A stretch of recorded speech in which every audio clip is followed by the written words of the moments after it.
Bismillahirrahmanirrahim. Assalamualaikum warahmatullahi wabarakatuh.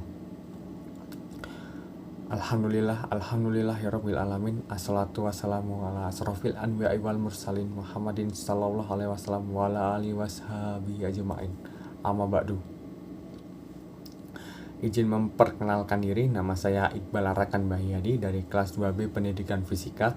Di sini saya akan mereview materi kias pada pertemuan hari ini, mata kuliah ilmu fikih.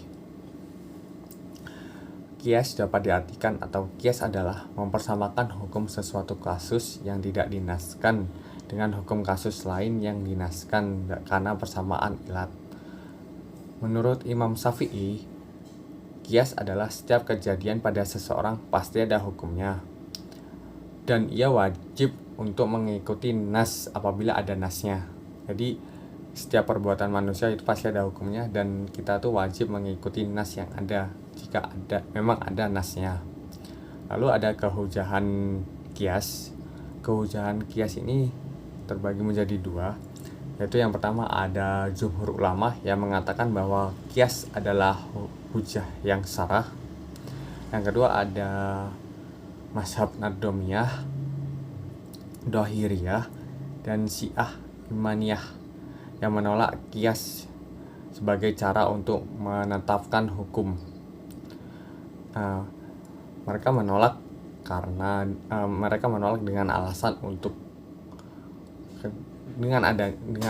karena adanya larangan untuk seseorang beramal dengan sesuatu yang tidak ada di Al-Quran dan hadis ataupun sunnah Rasul yang berlandaskan firman Allah Subhanahu wa Ta'ala. Ada juga kehujahan untuk yang memperbolehkan kias, diantaranya ada Al-Quran, hadis, perbuatan sahabat, dan ada akal. Di Al-Quran itu dijelaskan juga di dalam surat An-Nisa ayat 59. Untuk hadis, salah satu hadis yang menggunakan kias yaitu Rasulullah SAW mengkiaskan berkumur-kumur dengan air pada bulan Ramadan dengan qublah tanpa injal, maka keduanya tidak membatalkan puasa. Yang ketiga ada perbuatan sahabat. Pada saat itu sahabat membaiat Abu Bakar As-Siddiq karena Abu Bakar As-Siddiq pernah menjadi imam sholat pada saat Nabi Muhammad SAW sedang sakit. Jadi dahulu itu Abu Bakar As-Siddiq dibaiat karena pernah menjadi imam sholat pada saat Nabi Muhammad SAW sedang sakit. Yang ketiga ada akal.